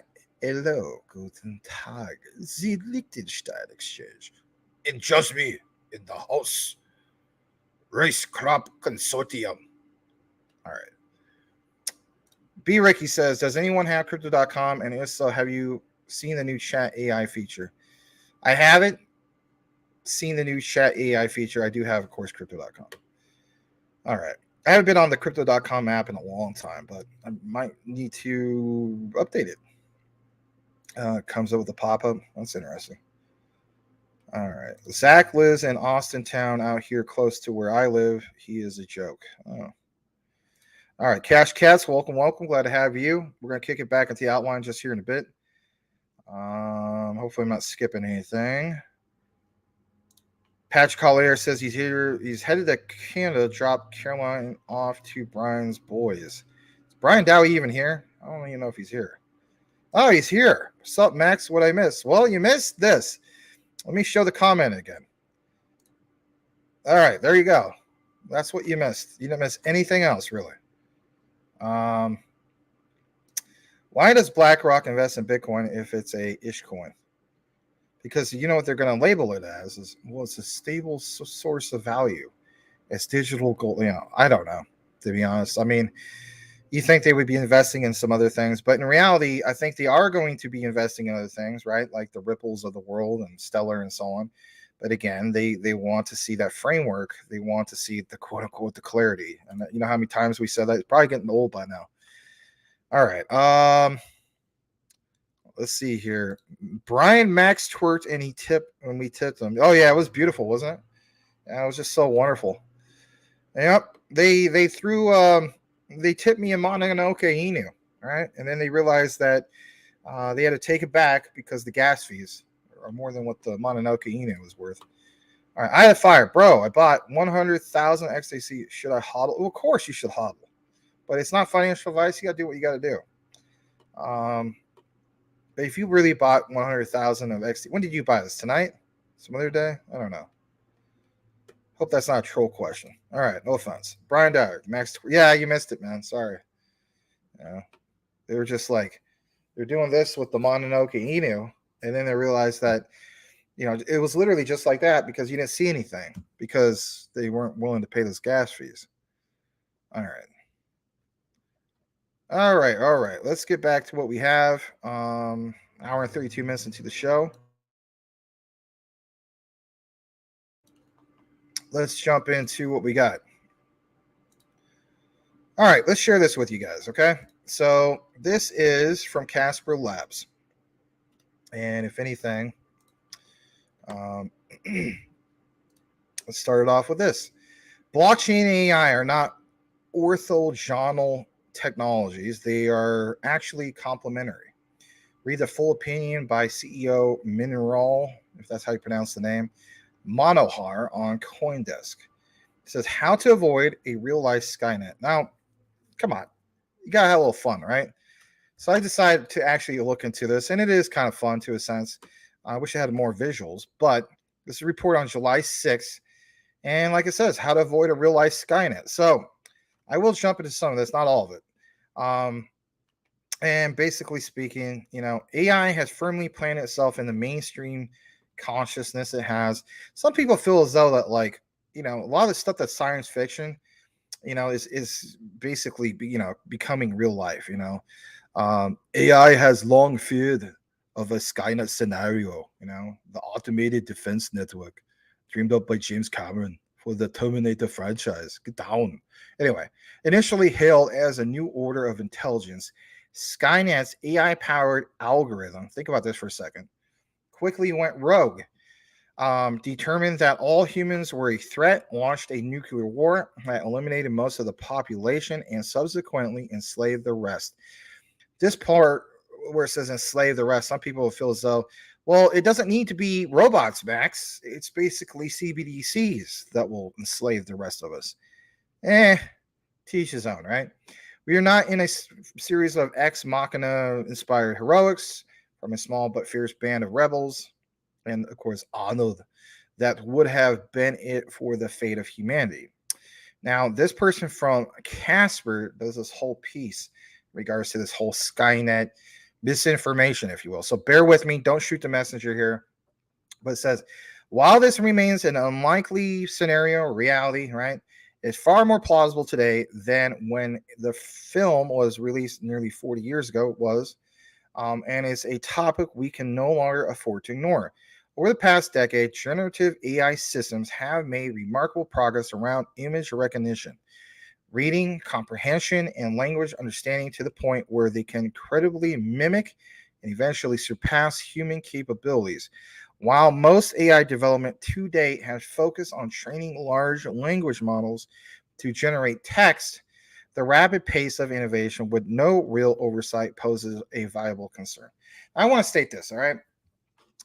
You know, Richard Common Sense Crypto, all right? He's been doing some videos and he's been talking about, like, for instance, on certain ones possibly being like the mark of the beast. I mean, just hear me out, right? Okay, I'm not making fun of it. I think he's a good guy and so on. He's not super religious or anything like that. There's nothing wrong with being religious. I mean, you either are or you're not, whatever. But he does throw out some good videos, in my opinion, talking about like the topic of, is CBDCs like literally, is that going to be the future mark of the beast and some of these other things? I want to state this, all right? I'm not saying that like I firmly believe this could be the case, but I won't rule it out, right? So if you guys have ever read scripture and so on, or maybe some people that you follow and so on, like me personally, it talks about like there's like 3 antichrists, I guess, over the time of history.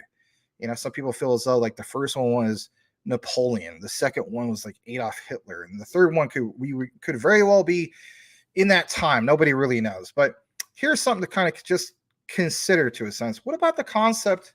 Hear me out. I'm not a pro, or we call like an oracle or whatever, right? No pun intended. But like, what about like an actual AI, right? Think about it for a second. Like an actual, if we have all this talk about how it could comprehend language, like it says here, understanding, credibly mimic, think about it, eventually surpass human capabilities.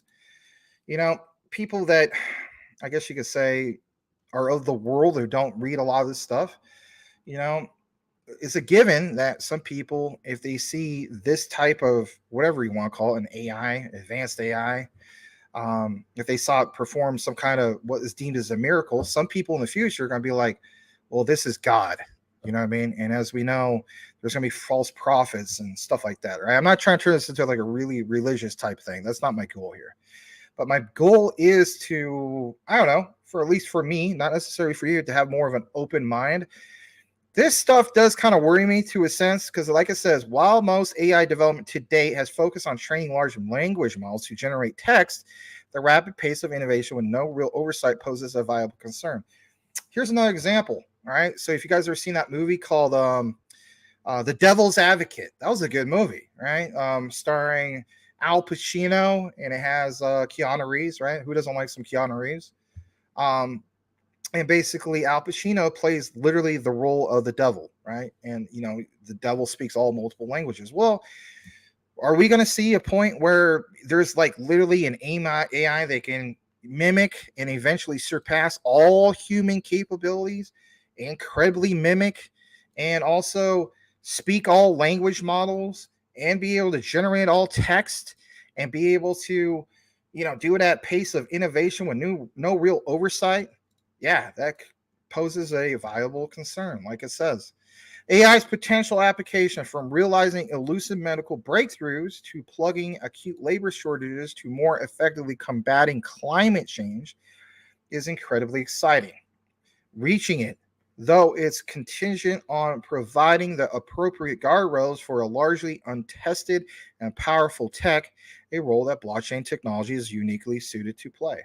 Now look at this.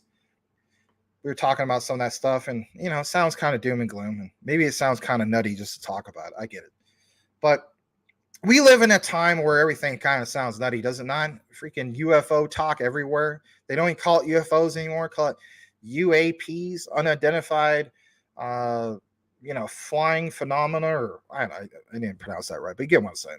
Debunking a common myth around AI and blockchain. All right, so let's finally get to this for a second. It says, while AI currently consumes our collective hive mind, it's worth remembering that this was a conversation happening around blockchain just several years ago. Like any breakthrough in tech, this marked blockchain's, quote, peak of inflated expectations. But in reality, let's be honest about this. There's never going to be a peak of these expectations. If you understand AI and its technology and so on, I mean, it's kind of like, when people talk about evolution and so on, AI tech is ever evolving all the time. It's never really going to stop unless some human puts a stop to that. That's just the reality, whether you're on par with that or not. As outlined in Gartner's hype cycle model, while the ensuing period has been or seen as a cooling of public enthusiasm, the technological principles that guide the initial wave of hype remain, and blockchain is realizing historically high adoption rates among businesses. I'm going to pull that up here in a second. I want to show you that when we get more into this. The foundation for collaborative opportunities between blockchain, and AI are myriad with exciting and transformational potential. As early and promising applications in fields including human resources, robotics, and customer service take hold, again, guys, think about it for a second, the Internet of Things, it's worth remembering that we are still wrapping our heads around what AI's ultimate potential can look like. And on top of that, there are important lessons for its future adoption curve. There is blockchain AI are not orthogonal technologies. They are actually complementary. But this terminology right here, orthogonal. So let's pull this up for a second. Let's just pull this up. So it says orthogonal. Basically, it's an adjective. It's involving right angles at right angles. That sounds weird, doesn't it? And it also means it's statistics. Something that's statistically independent in regards to like math. What does it mean to be orthogonal? In the world of orthogonal comes from the Greek term right angle. While this is used to describe lines that meet at right angle, it also describes events that statistically are independent and do not affect one another in terms of outcomes. So if we have a technology that, is literally defined as statistically independent and does not affect one another in terms of an outcome, then that basically means that there could be endless possibilities with this. And which also means that the tech could go absolutely insane, and which also means that people feel as though this fuels more of that debate of, hey, man, freaking it is going to be Skynet, and these things are going to kill us. Well, I'm not going to get into that conversation, but you can draw your own conclusion. It says, together, they can drive massive new efficiencies for organizations in a transparent and ethical manner that would make even for instance, John Connor crack a smile. All right, I'm not going to get into all this part of what's mentioned, but it says breaking through AI's black box. Look at this quote. Blockchain AI are not orthogonal, that we know what that means. Technologies, they are actually complementary. I don't know if I agree with that, because my thing is, we just gave you the definition, and, it's basically something that doesn't have limitations. The only limitation to AI tech is human interference. Basically, humans saying, look, enough is enough. And, if we're going to talk about, regulatory compliance, so it's not the Wild West for crypto, what about AIs? If AIs get too out of hand, I mean, shouldn't there be something to supersede it? Or is AI just going to be so huge and so massive and so on that no matter what we do, we are not going to be able to defeat these things, right? So it says, in March, many of the world's leading AI researchers published a letter encouraging companies to at least temporarily pause their work on AI. Again, kind of like what I was talking about earlier. Only human interaction could basically put a clamp down on these things just going, literally becoming T-800s, if you will, or Terminators, if you will, citing the need to better understand the ramifications of powering models that will soon exceed our own collective intelligence. The letter called out a need to step back from dangerous race to ever larger, unpredictable black box models with emergent capabilities. Now, before we get more into this, let me think about this for a moment, right? We talk about, like hard drives and stuff like that. I mean, look at the evolution of like hard drives. I shouldn't even say this, the evolution, but in reality, the tech, how it evolved. It's very innovative. I guess I should say it's more innovative than, the evolving tech. It's like we went from, oh man, big old giant floppy disk to the more condensed floppy disk, and then go from that to, an actual spinning IDE hard drive, then go from that to a SATA drive, like a 7200 RPM drive. Then you have some of those like Raptor X drives, and then we went from that to literally solid state drives, right? Incorporating the tech of, flash drives and so on. But what I'm trying to say here is, for me, and I think this goes for most people, our brain is amazing when you think about, like, I shouldn't say the tech, but like what we have in our God-given brain. So it's like, I might not be thinking of a certain thought for like many, many years, but out of nowhere, something will trigger that thought of something I never thought about for like, I don't know, 10 plus years. But I'm reminded of something, and then it activates a memory that's been dig deep in my head, and boom, it activates that. Well, instead of having things like that with AI, it's just boom, instant. There's no real reminder. It's literally a program designed to just instantaneously activate all this stuff. So is it more efficient? Is it more, I don't know, better than even our own human brains? This enters in this conversation here. It's vitally important consideration at this stage of AI's adoption cycle, an area in which blockchain tech is uniquely suited to play a key role. The blockchain's inherent strength lies in its ability to provide a transparent system, just like I was mentioning, for storing data and executing contracts, underpinned by a distributed network of computers that has no single point of failure. I mean, I know this is a Casper segment, but for those of you guys that are into, ICP, Internet Computer, you know where we're going with this. That's pretty big in itself. This is critically needed feature set as it relates to developing a more ethical and transparent brand of AI.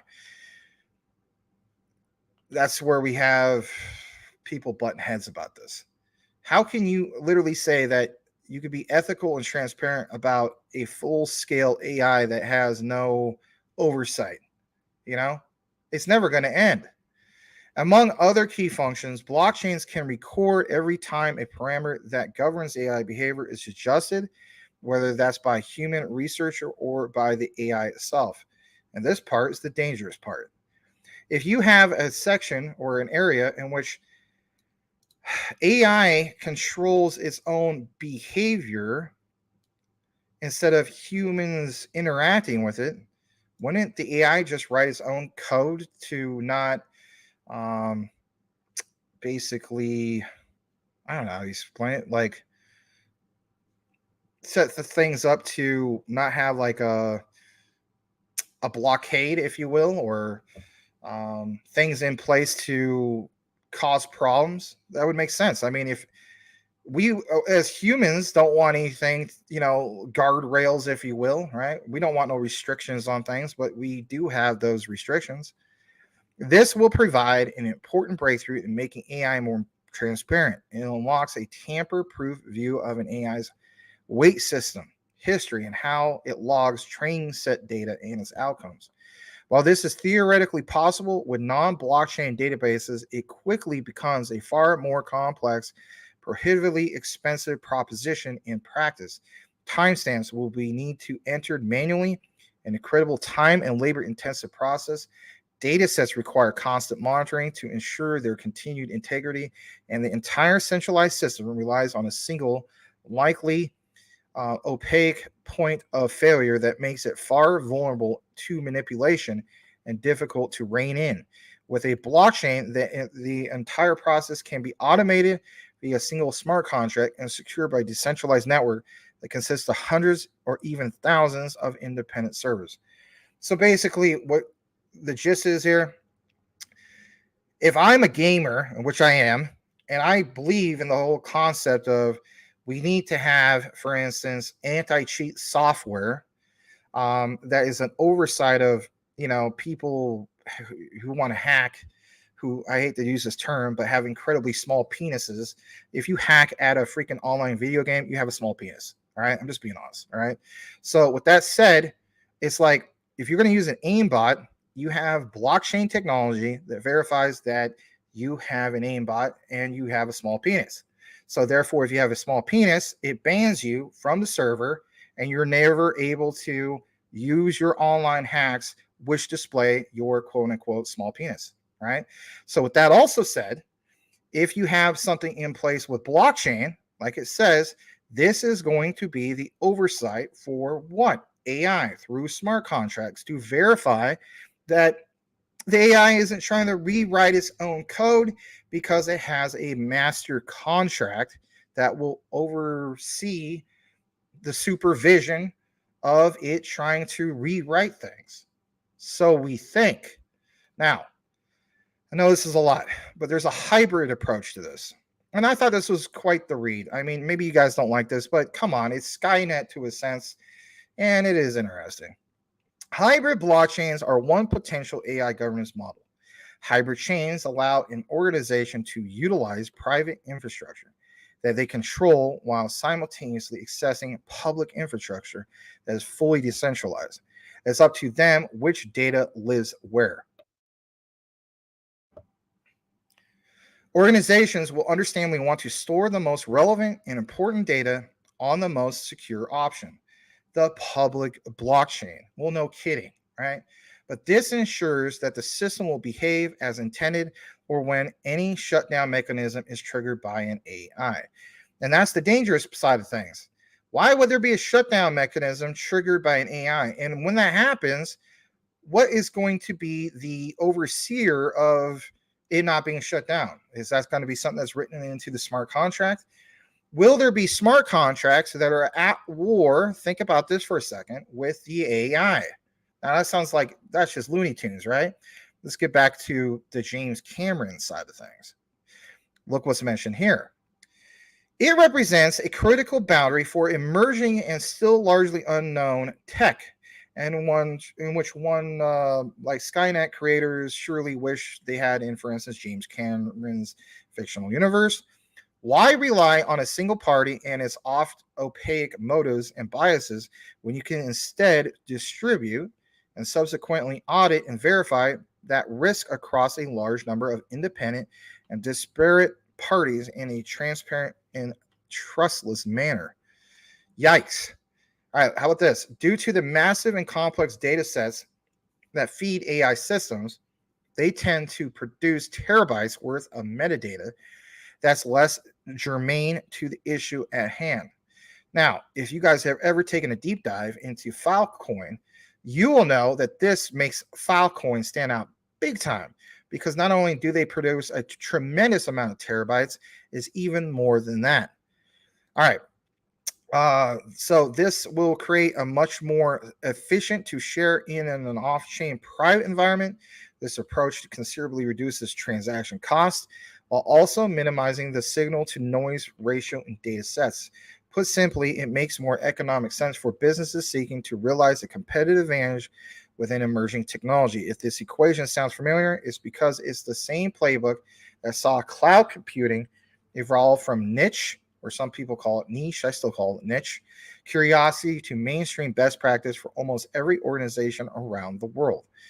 So what do you think? Do you think that we're going to see basically smart contracts that are written in ways in which basically the AI can write its own code to fight against these smart contracts? Or do you believe that, well, this is just a bunch of freaking hogwash, for the simple reason that, there's a difference between programs and, for instance, users.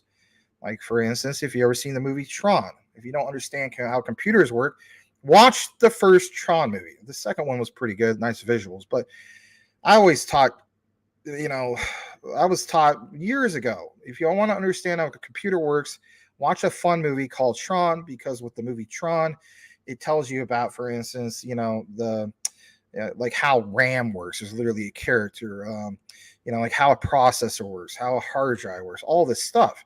But on every single type of operating system, computer program, you name it, it's always been a perfect case of a user controls the code that is written into the program. Program has never been able to basically destroy itself or get to the capability of surpassing code that was originally written into it. But some people feel as though, yeah, that's because we didn't have AI technology. And this AI technology is getting out of hand. What do you think? Do you think this is absolutely crazy? Or do you feel as though that we're going to have more than just smart contracts, because this AI could very well get out of hand? Anyway, I know, kind of a crazy thing that we're covering today, especially how it's tied into Casper, but thought I'd share it with you guys. All right, I'm going to jump back. Probably lost a lot of people, but it's okay. Going to jump back into the comments. Let's see here. Let's jump down. And OG Crypto, 750. What time is it now? 8:10. 20 minutes ago. 89% APR on Cosmos through pull in Oradex. All you got to do a pairing. Okay. Robert Sims, don't get this going. Oh, yeah. Aura Chain, not financial advice. Mark of the Beast. Yeah, some people don't like me talking about some of this stuff, but it's interesting. I think at least. Crypto John, welcome. Max, love tuning into your streams, bro. You are a fountain of knowledge. Hope all is well, man. Been trying very trying times, man. Very stressful day. My dad just went from the hospital to the rehab place for his physical therapy. He hates that, but he comes here and he can't even walk. And so it's something he has to do. And I just felt bad because I promised that he didn't want to have to do that again, but he understands. So thank you for being here, Crypto John. Appreciate you, man. If you guys haven't done so already, please give him a sub or a Crypto John. But I mean, you're doing really well. And shout out to your platform, your channel. Awesome content. Dingy, Mark of the Beast is spiritual and not physical. Yeah, I hear you, man. But my thing is, you just never know some of this stuff, man. And it's just worth debating, I guess you could say. Hey, hello to XRP Boss. Hey, Internet family, smash the like button, Max. I love your content and amazing information you bring 100%. Well, thank you. Appreciate that. OG Crypto, the mark of my what the heck? Your bone, your bacon, and your steak. That's cool. All right. Let's go further down. Wolf. Bark. Yeah. Robert Sims. If it does all of that, it's still not a god. Yeah, no, I get what you're saying, but what about the people that are in control of some? I'm just throwing it out there, man. All right, trying the 4 vaccine doses are acting. Let's see here. And you also know that, I'm not going to believe like AI being a god myself. I mean, they're just not going to do that. Not ridiculous like that. But what I'm saying is there's a lot of people who just, let's face it. I mean, how many people look at like a TikTok video or YouTube video or any type of video, and they're like, they just believe everything they see on it. They're not even realizing that, like, okay, this is a real fake, or this is, I mean, people just, seeing is believing to them to the point that a lot of people are gullible. I'm just throwing that out there.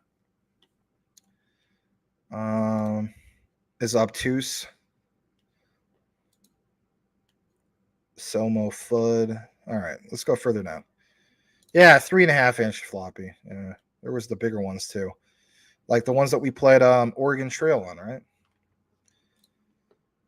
I still say that was the funnest way to play Oregon Trail on an old classic monitor with the green and white visuals. That's all you had. You think about all the kids playing like any type of zombie game. I mean, let's face it, nobody's ever beaten any game that has zombies.